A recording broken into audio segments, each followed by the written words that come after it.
Discover Help presents Stress-Free Living with Ray Samich and Mr. Stress-Free, Ratanjit S. Sandhi. This audio program is an unscripted and unrehearsed conversation between Ray and Ratanjit. It is shared with you in hope of adding value to your life.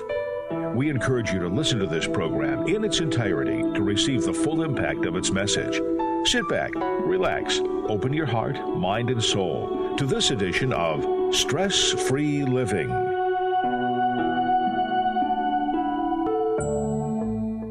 We'd like to welcome you to Stress-Free Living. Thank you so much for joining us here today. I'm Ray Samich, and I'd like to introduce you to my longtime radio co-host and colleague, and my dear spiritual brother, Ratanjit Sandhi. Ratanjit, how are you today?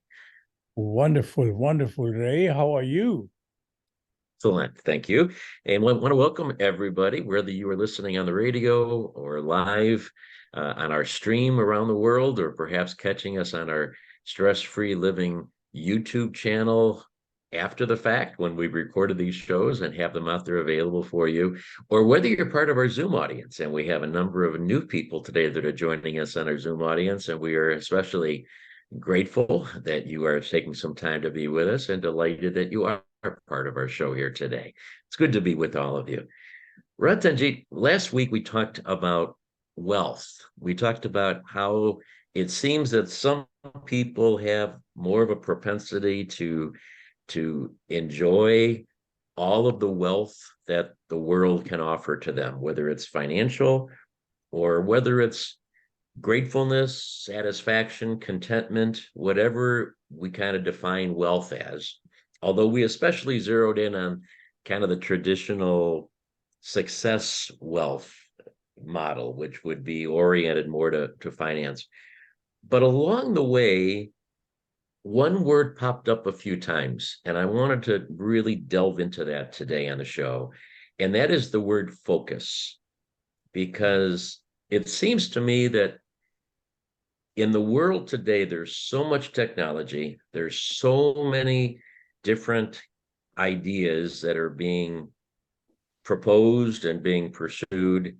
There's so many different perspectives on everything that I think a lot of people don't have a focus right now.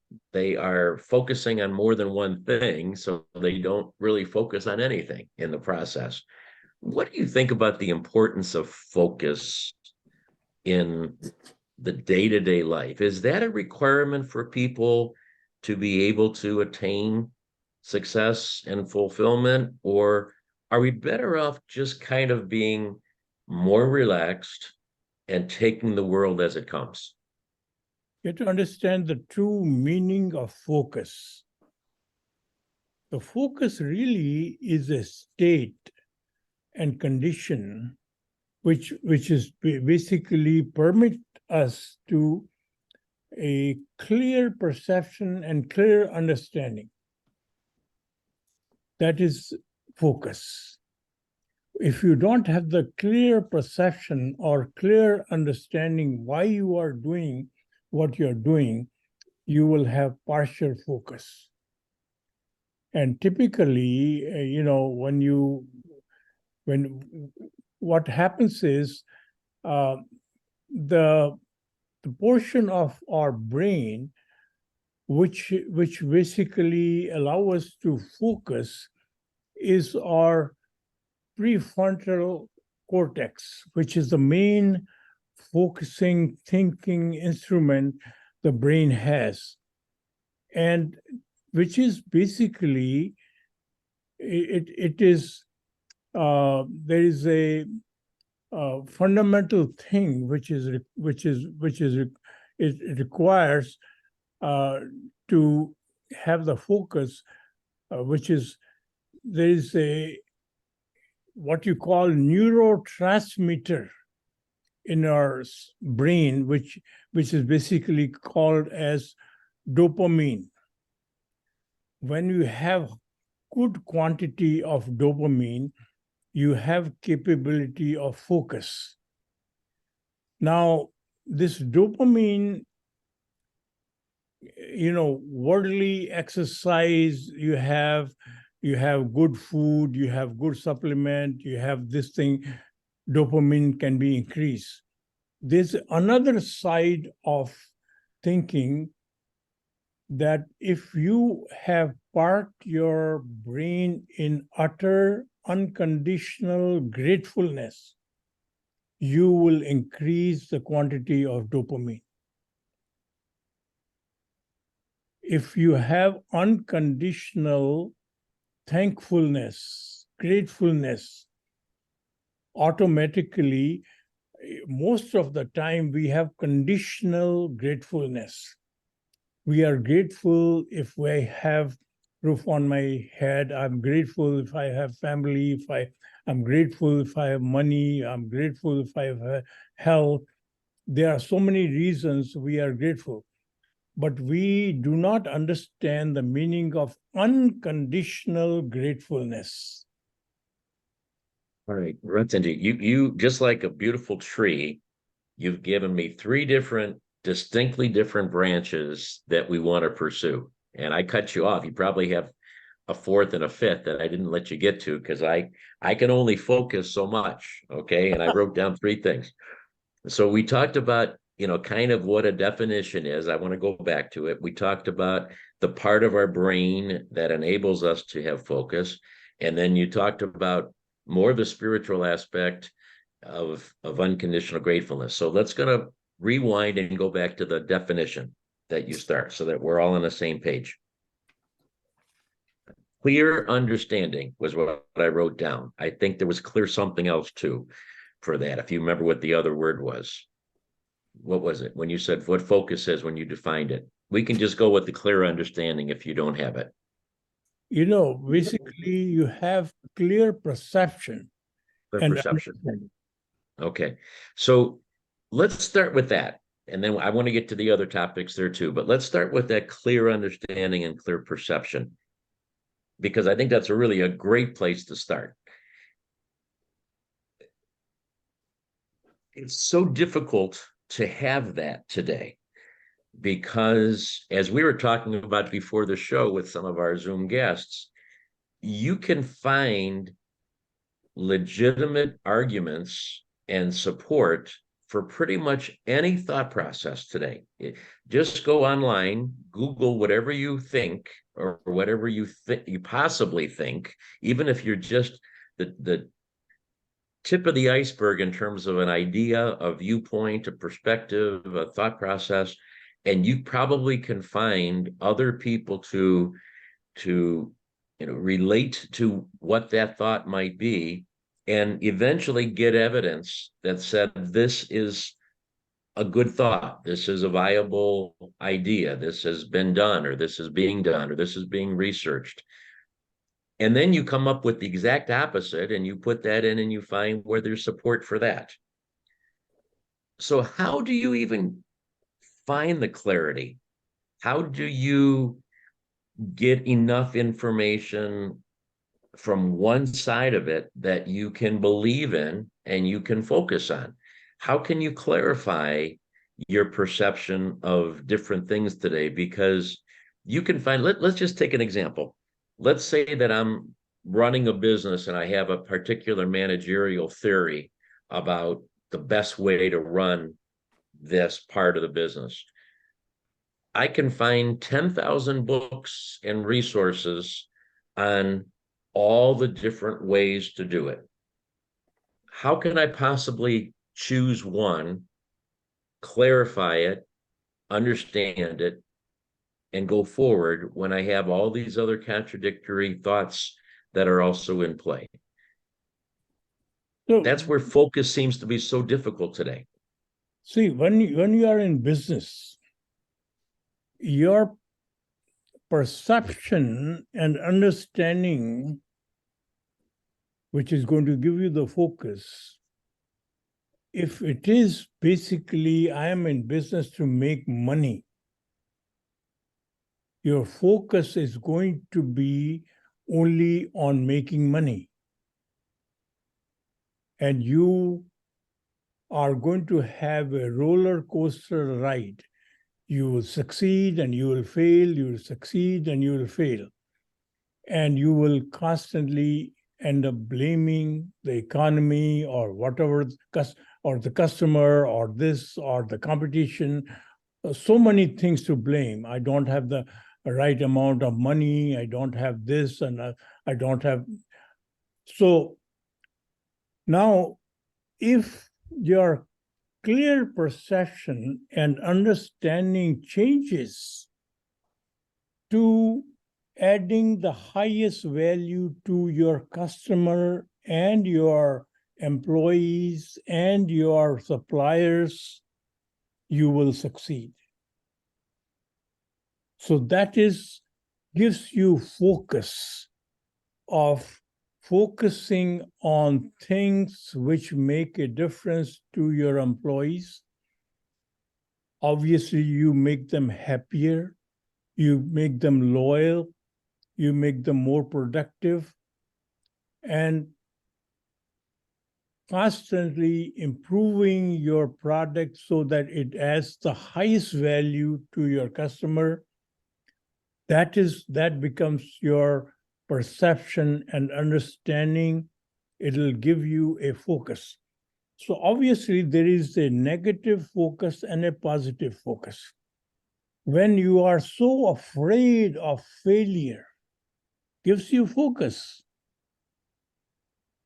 What if you are not afraid of failure, but you are more focused on adding the highest value? If that becomes your focus, that is a positive focus. And you will have a formula of inner satisfaction, highest growth, more money, everything all falls into place, right? So the word focus is, it doesn't seem that the focusing part is important as what you're focusing on.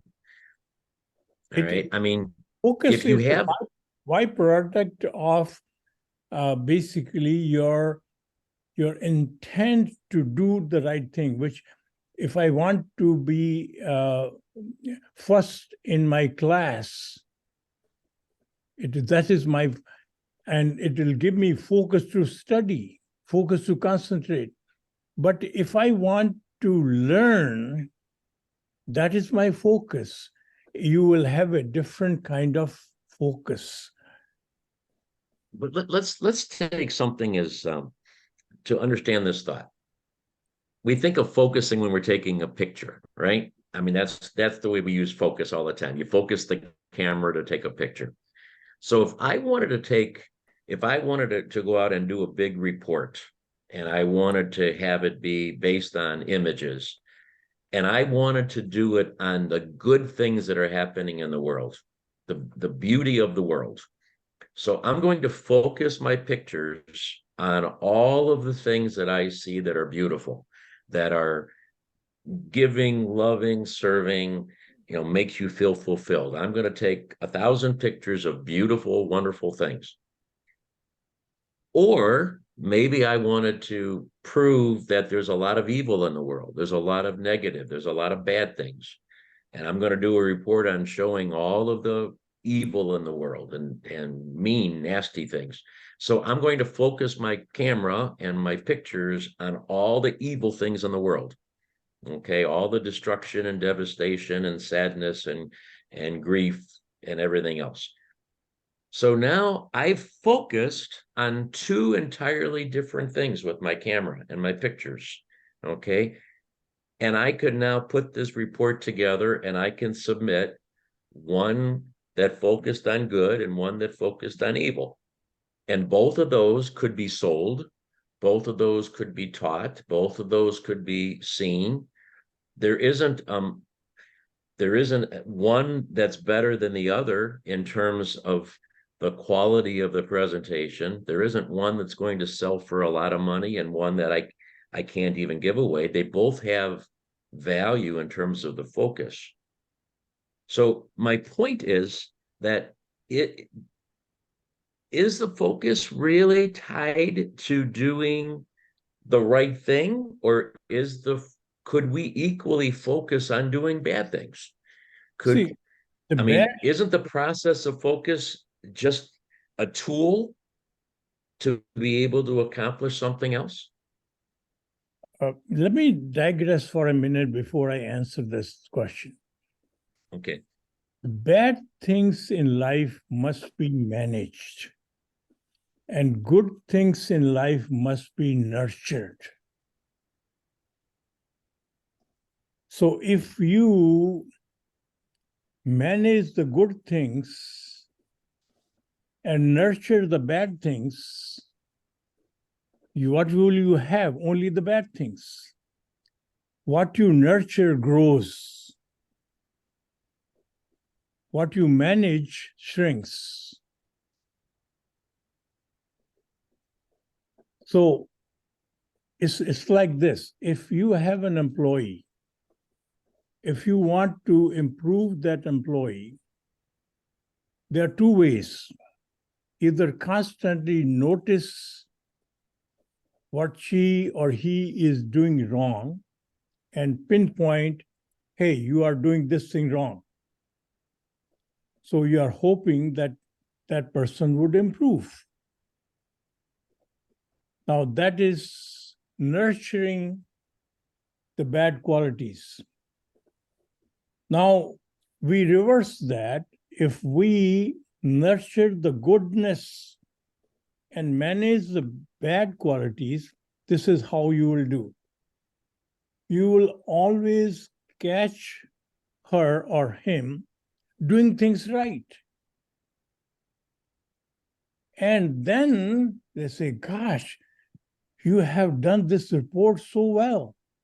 This report has this detail and this situation, which you noticed and you incorporated in your report.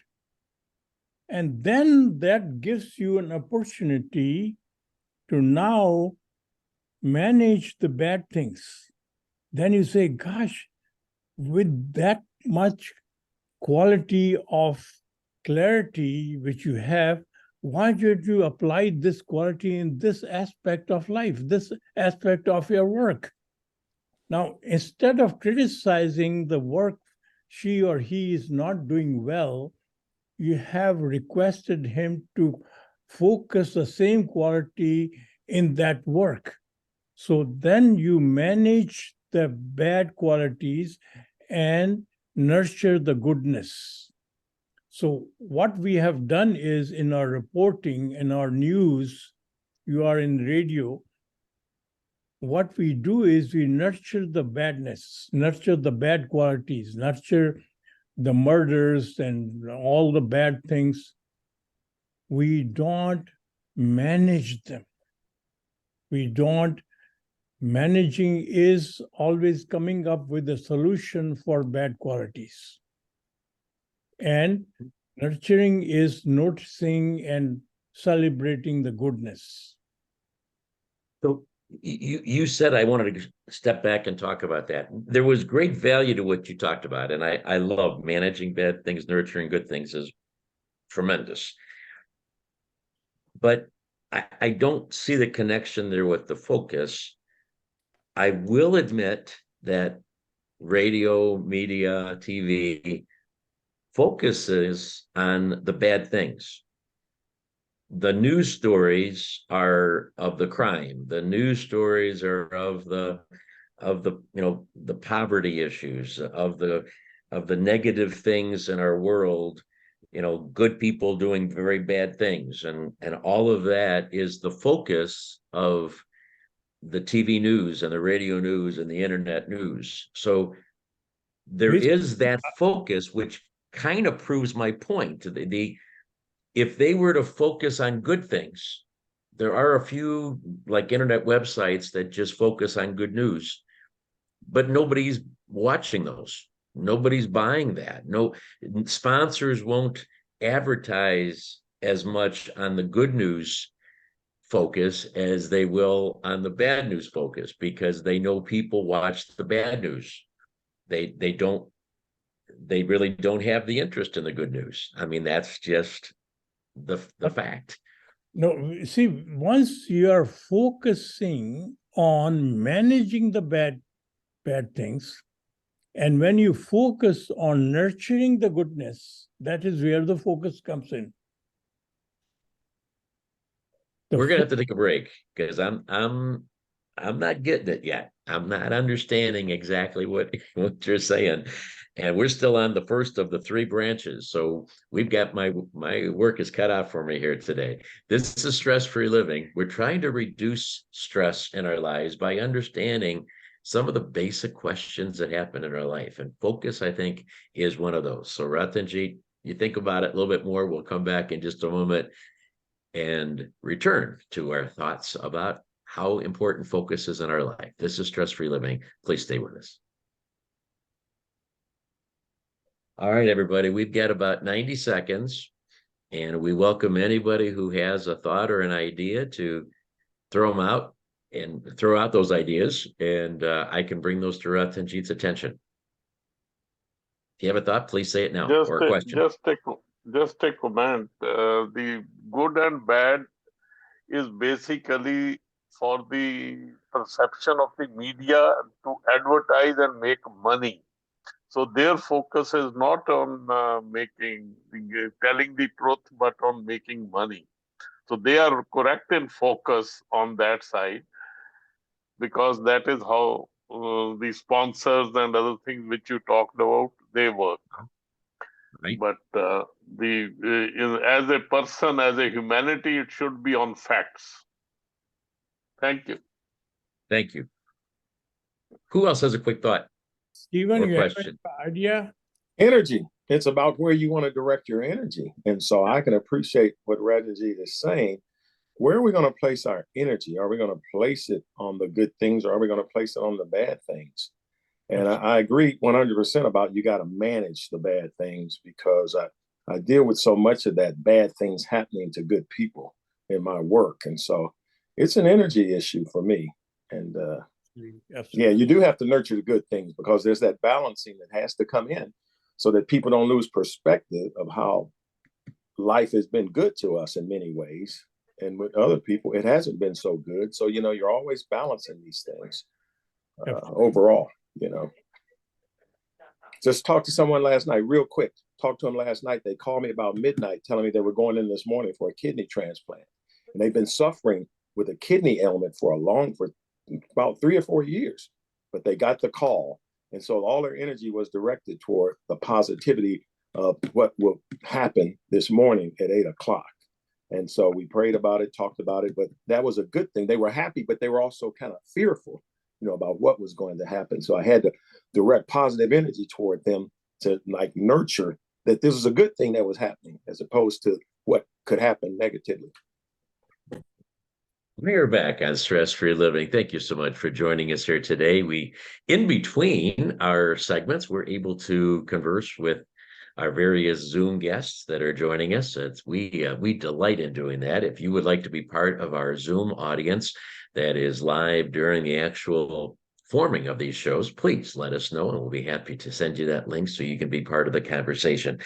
Ratanjit, they're helping me, these conversations helping me to kind of put this in perspective here too, and talking about what you are doing, what you are saying, which is the focusing on the right, the focusing on the positive energy, on the good parts of the world that we have, and as you put in there, to manage the bad things and nurture the good things.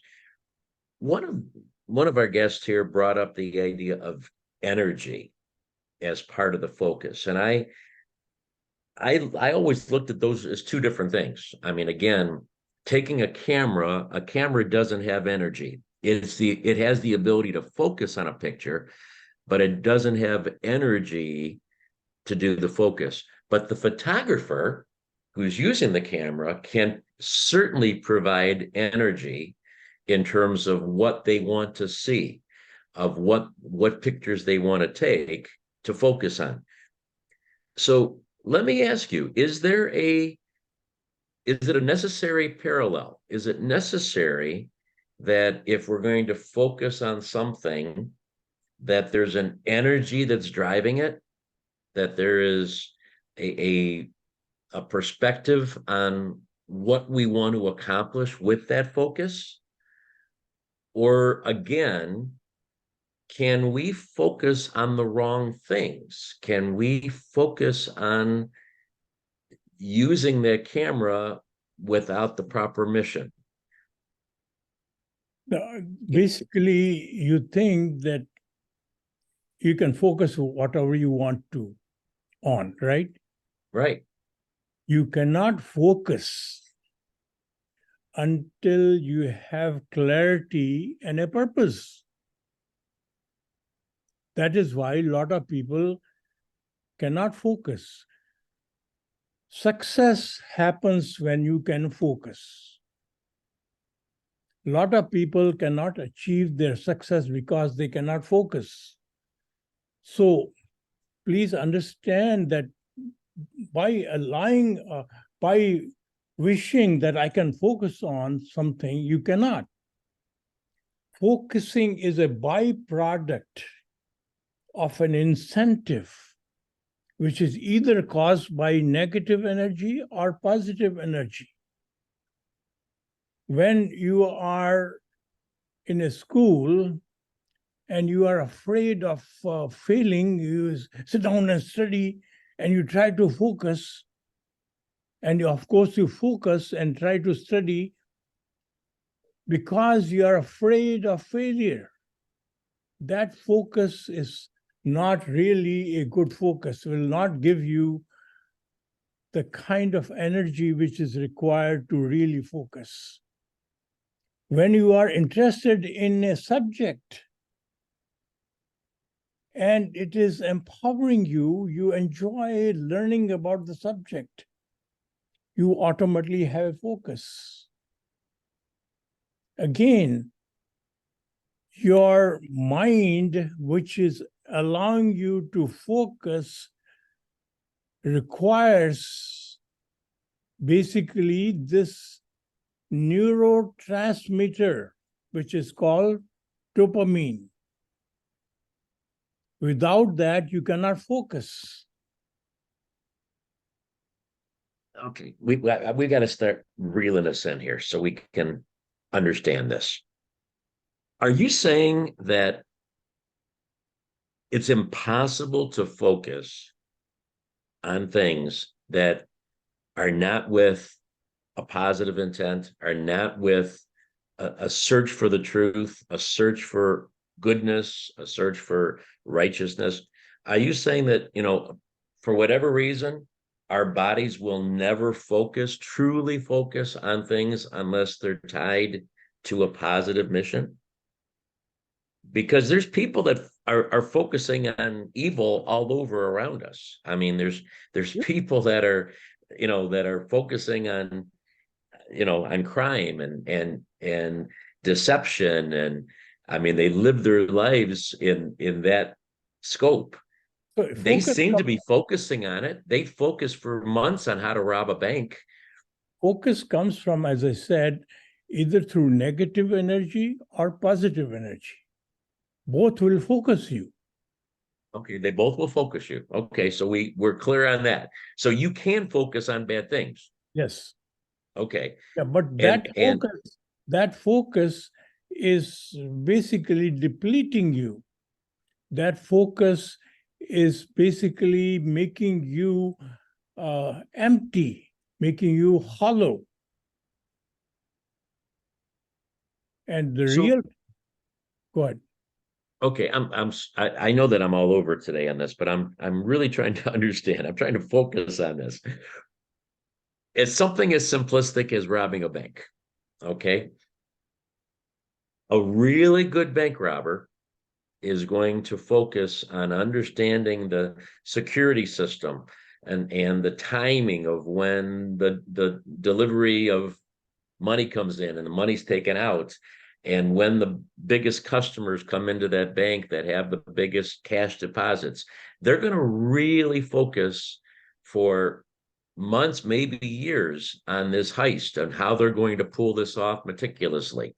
Okay. Focus is definitely a part of that deal. And then at the end, if they've done everything right and they execute properly, they could walk out of there with $100 million that they have robbed from this bank. Okay. Or maybe it's done digitally, or maybe it's not a bank, maybe it's a casino or whatever it is, but you get the idea. They focused on a negative plan with negative intents of stealing money, okay, for their own greed, okay, all these negatives, but the focus was there and they did it and they were successful and they cheated people and they stole the money and now they're going to live a life of greed because they did all this. Okay, that's still focus, right? I mean, there are two kinds of focus for a bank robber. One kind of focus is that bank robber simply wants to make money somehow, somewhere, so he is not going to be very successful. But there is another robber who enjoyed the challenge, of beating the cameras, beating these things. He's not really interested in money. He is more. He wants the money too. He wants money, but he's enjoying the race. He's enjoying it. So he is more like to be successful than the other guy. So somehow he found the dopamine in this negative, what we consider as a negative thoughts. He is challenging the mind to come up with a solution of countering all the safety measures which are implanted by the bank. So right. Then he becomes what you call as a professional bank robbers, and he considers himself to be, he takes inner pride in doing that.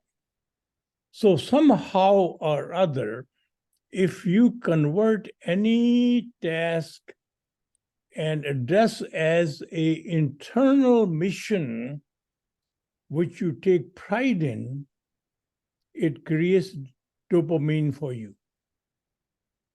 So what we've talked about here is those first two phases for a bank robber, using a simplistic terminology, okay? And it could be anybody, that could be an analogy with anybody doing the wrong thing, okay? But they would have the clear perception and clear understanding of what they want to do and why they want to do it, how they want to do it. And then they would activate the neurotransmitters in their brain so that they're fully engaged in this process.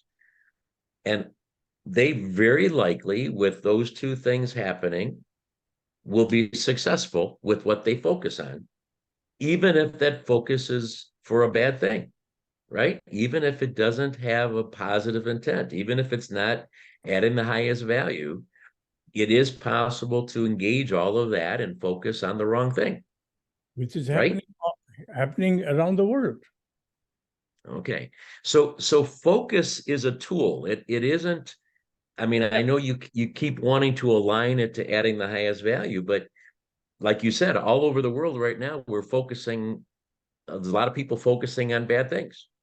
But ultimately, the consequence is that sooner or later, you're going to fault.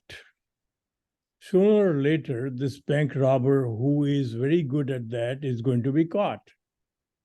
Right? So that is the consequence of doing the bad things. And ultimately, doing the right things, the bank robbers who has become good is always living with fear of getting caught.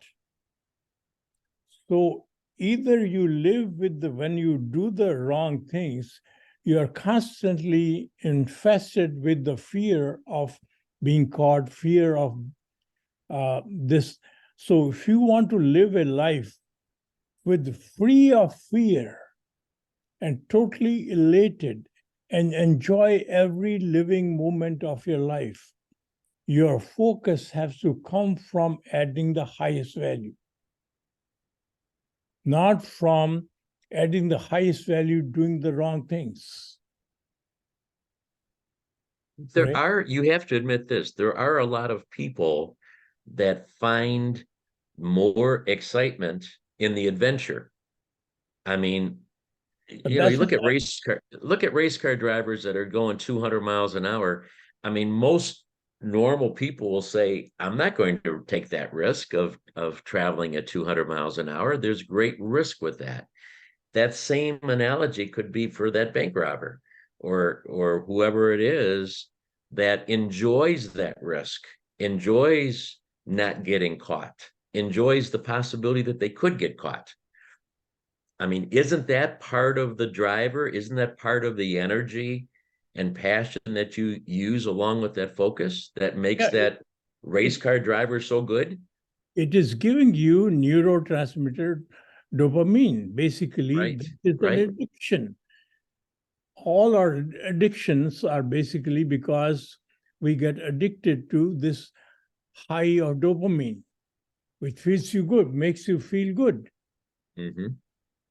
So either you are caught in this and you don't basically have the consequence. You can generate a pure neurotransmitter by focusing on adding the highest value, by saving somebody's life, by inventing something which is cure so many diseases. So getting that also gives you neurotransmitters. So it depends on where you get your dopamine from. And dopamine will give you focus. Right. So I think we've accomplished something here in the first couple of sections of this show. I think we have come to the same page that says that focus isn't necessarily based on truth or adding the highest value. Focus can be done on anything that we do in life with good intentions or bad intentions. We can get the energy from either path. We can get our neurotransmitters in our brain functioning in either path. We can have a clear perception and a clear understanding of where we want to go from either path. So when we come back from this break, I'd like you to tell me why we should focus on the right things and not the wrong things, because the wrong things are still going to activate our bodies, and on the surface, at least, they might give us better results. They might allow us to have more possessions and more glory and more notability because we've done things the wrong way. There's a lot of superstars right now, celebrities that are very wealthy and very famous, and they focused on not adding the highest value. They focused on just the opposite of that. So when we come back, hopefully you can clarify why the focus needs to be on the right things. And is there an extra incentive that we have to do it that way? This is Stress-Free Living. We'll be back in just a moment. All right, everybody. I think we've made a little progress. What do you think about this next segment coming up? What about the fear factor of the legislation or otherwise while doing bad things or doing against the law? I think that fear, internal fear, you have a bit ignored it in your whole presentation. Yeah, you're constantly worried about getting caught. So yeah, fear factor, how the punishment will come, caught, and other things. Yeah, you talked Very about. good. I'll ask that. Yep. Anybody else have a thought? Morning. This is my first time, and I'm delighted to be here. Welcome. Thank you, For sure. for inviting me. So just listening to you guys, very interesting, first of all. But I'd like to make a distinction between focus and intention. I think those are two different elements. So I think what Ratanjit ji was trying to say, if I may add that, that what's the intention of focusing? Is that to improve our overall being, or is something opposite of that? So I think we need to make a distinction. Focus is a brain function. It's not an ethos. It's a function. Whereas intention or purpose is a concept of ethos. So I think we got to make the distinction. And also one other comment about dopamine is very true. Dopamine is very instrumental in pretty much all of our executive function and pleasure, both. And one of the neurotransmitters is also norepinephrine, which is also very crucial in attention. So those are my two comments for. All right, we are back on Stress Free Living. Thank you so much for being with us here today. We, again, enjoying some great conversations with our Zoom guests. Ratanjit, they gave me great ideas here to come back for this last segment with. So we're going to talk about both of the angles that we were hearing here on the break. One is what one of our guests called the fear factor. Some people get motivated by fear. Some people actually kind of they want to engage in things where there's unknowns and there's the possibility of a risk that they don't know how that's going to turn out. But I think the great majority of people don't like that, right? We want to be in control. We want to know worst case scenario and consider that with whatever we're doing, so that we try to eliminate the fear and lessen the worry of bad things happening. Is there something inbred in us? Is there part of our DNA and how we're wired that says fear is going to hold us back? So when we talk about the focus, if we're doing something where there's an element of fear added to it, it's going to be less than our best. The fear comes from operating in the human body mode. We mentioned three elements several times: or human body, or intellectual brain, and the power which gives us life, power which enlivens us. When our brain is directed by the human body mode, human body always knows it has limited life. It is constantly subjected to pain and suffering, and lives in constant fear, greed, and ego. So no matter what our intent is, no matter what our focus is, it is going to be all embedded by fear in the human body mode. But when we direct our brain by the energy which is enlivening us, the universal force which is present in us, which is giving us life, when that force directs the brain, that force never dies. That force is not subjected to fear, greed, and ego. And then the focus becomes automatically the new focus, which is given to the brain, is free of fear, free of greed, free of all the intent, and it is only focus on adding the value or serving the divine force present around us and in each other unconditionally. So fear is always going to be present if we do not understand where the fear comes from.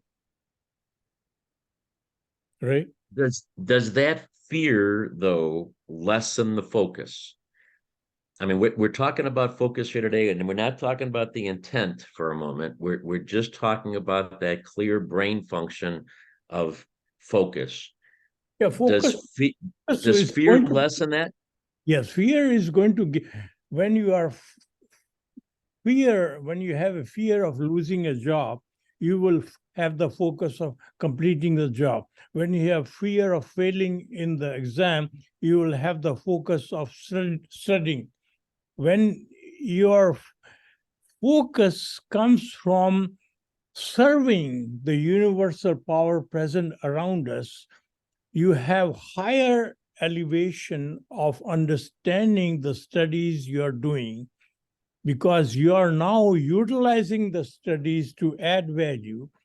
And same thing when you are doing a job, instead of fear part, when you are part in the divine force enlivening you and giving you the intent of serving the customer, serving the society, serving the fellow human being, you have naturally a desire to do your best.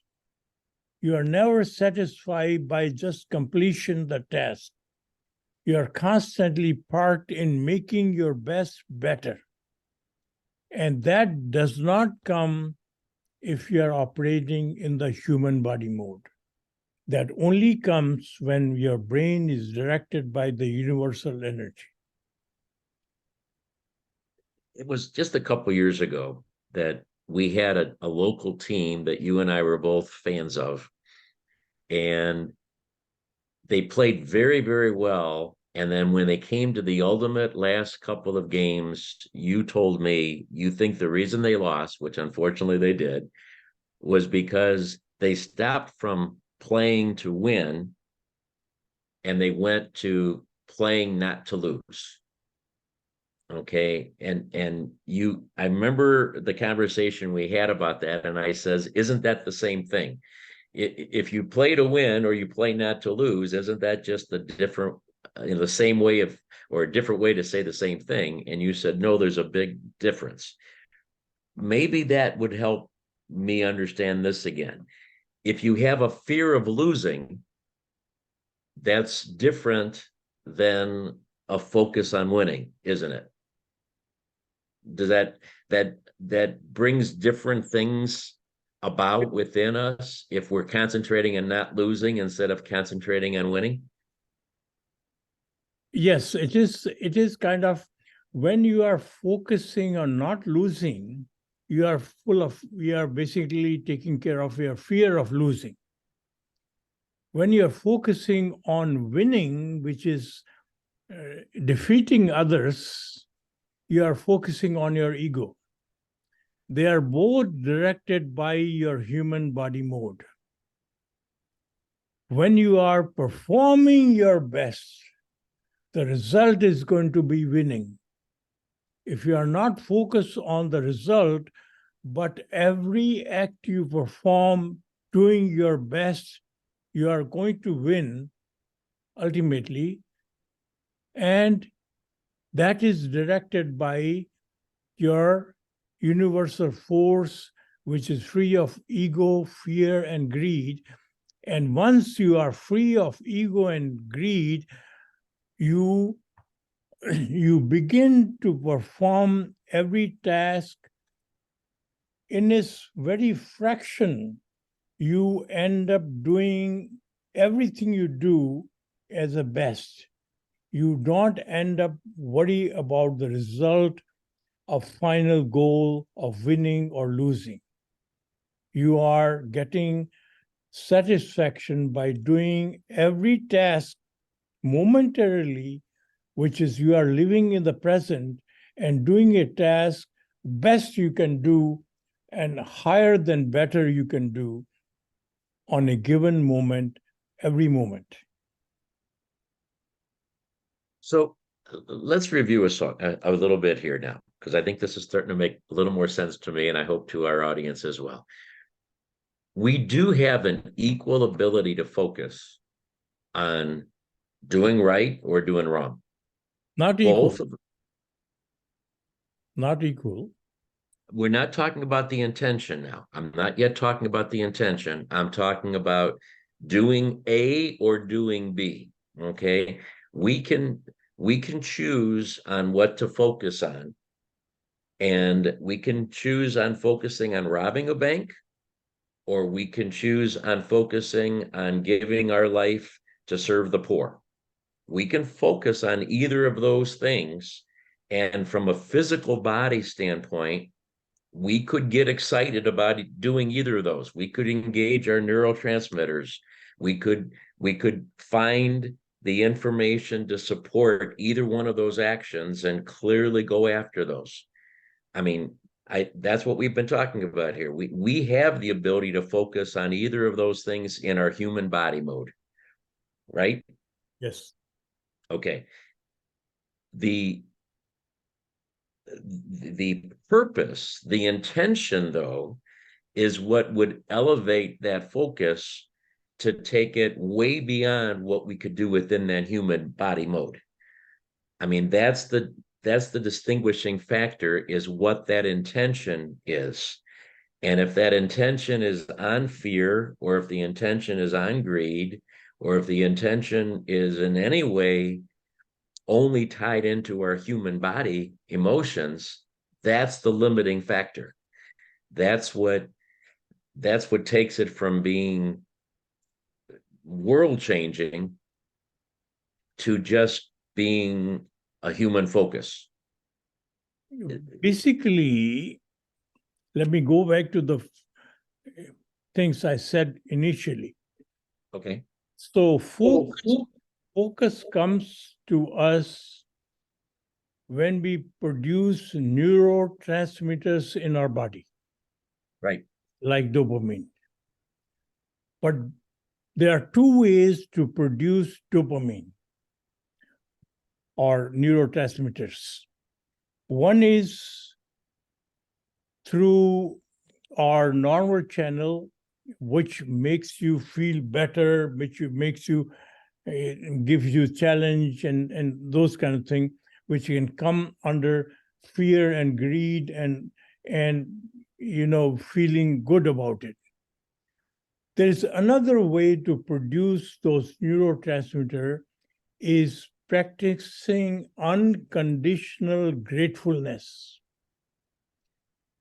So when you are in the spiritual mode of oneness and seeing that your brain is directed by the universal energy present in you, you are basically parked in utter gratefulness because you have the greatest source of energy available to you, and which is not yours.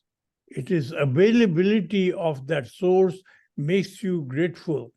And suddenly the firing of neurotransmitter is highly accelerated.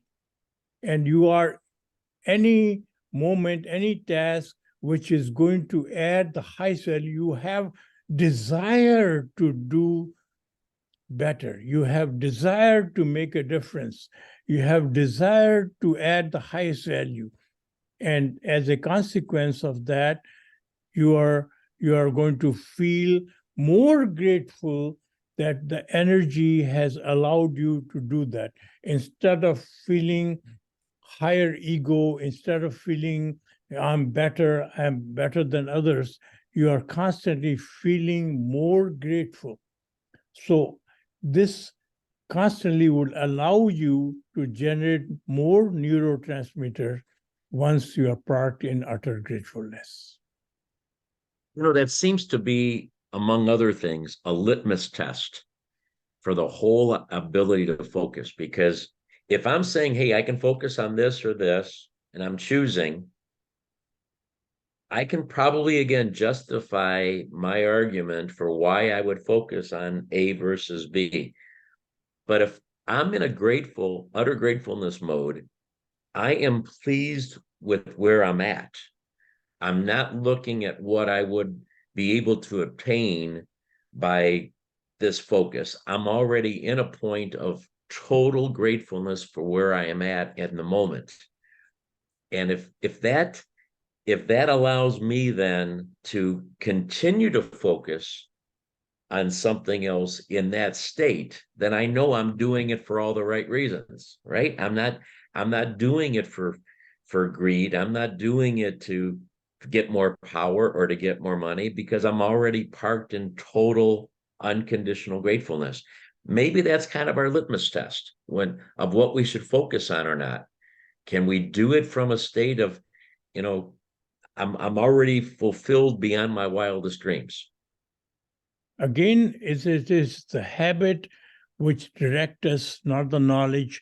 So we have to develop a habit of constantly remaining in the utter graceful mode, and that will allow us to practice constantly unconditional gratefulness. And focus in the right direction. Ratanjit, thank you so very much. All over the board here today, but I think you came up with some great answers there to get us through. Thanks for everybody for participating. We will see you again very soon. Remember, we're all playing the same game. Have a great day. Yes. Stay all on. Right, we are clear now from our radio show, and inviting everybody to have some input here with what Ratanjit came up with here today. Anybody have any thoughts they'd like to share? Yeah, I think, there's some clarity here after listening to the whole thing. So, it seems like what Ratanjit ji is saying, that there is a feedback loop.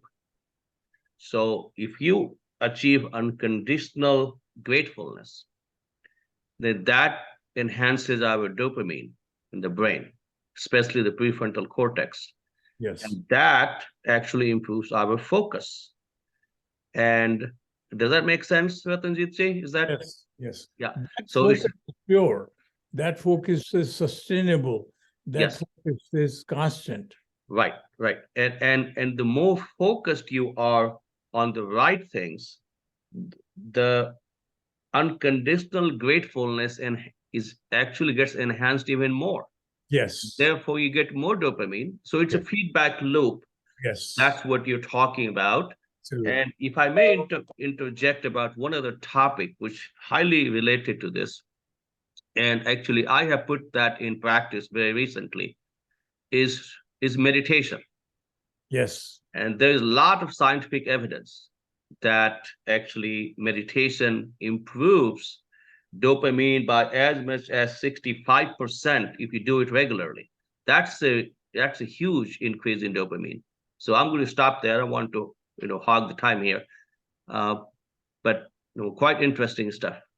Yes.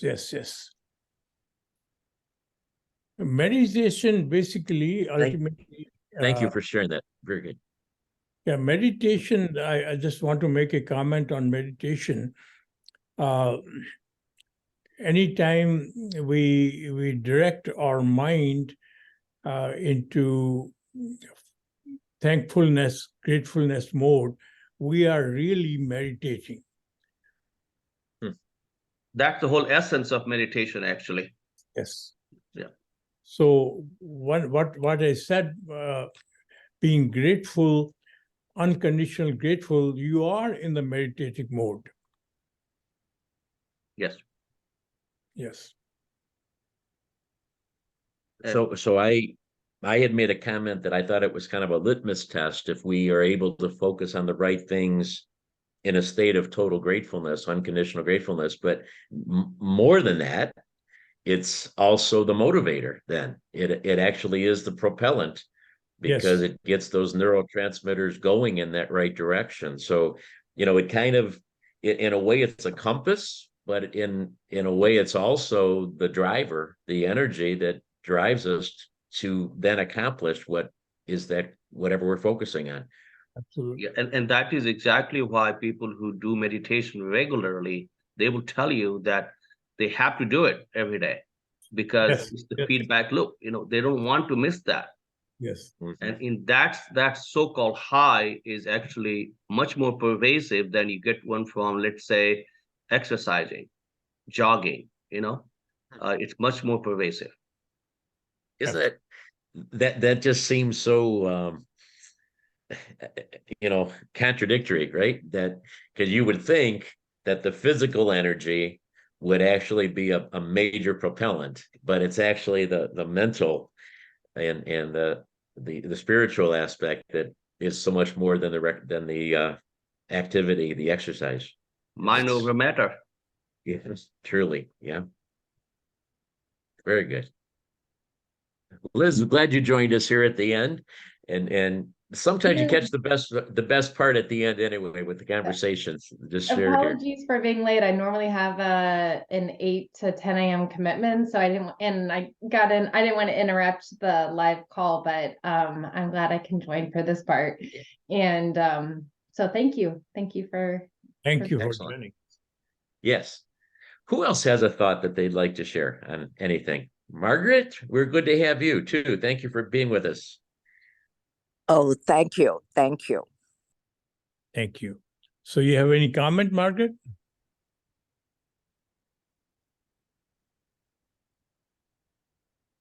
Or anybody? Anyone have any other thoughts to share? Steve, you have any comment?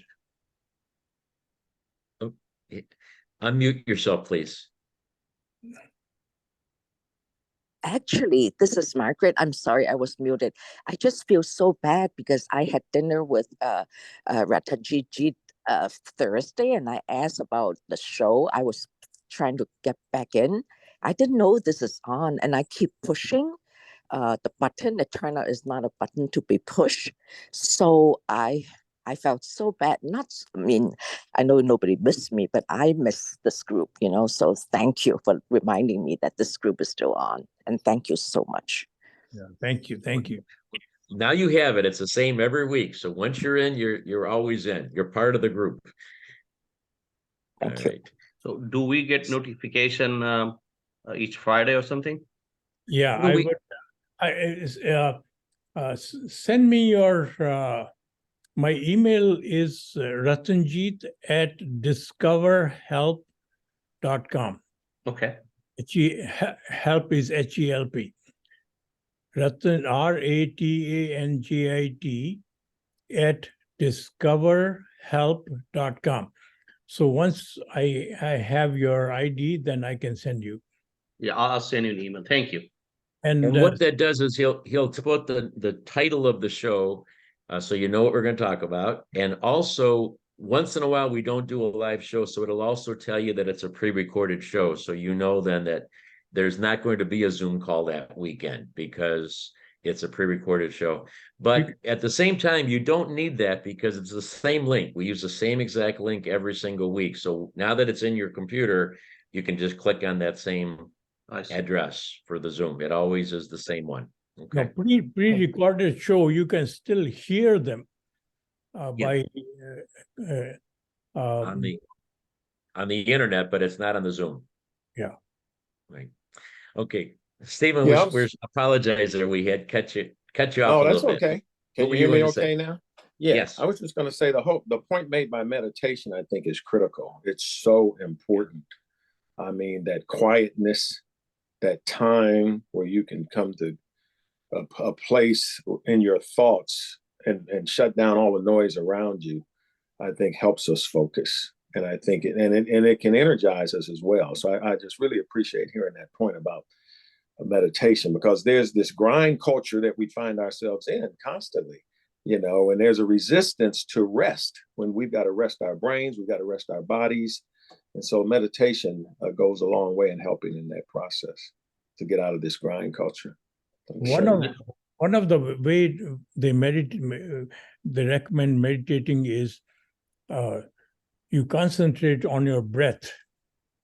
You see breath coming out and in and out. And so all day long, you're breathing. So when you are always not doing anything, you're subconsciously keep a focus on your breath and be grateful that you are still breathing.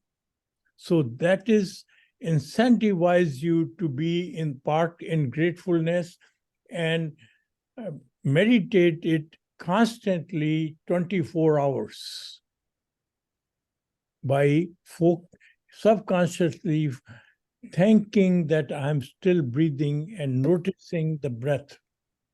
Mm. Mhm.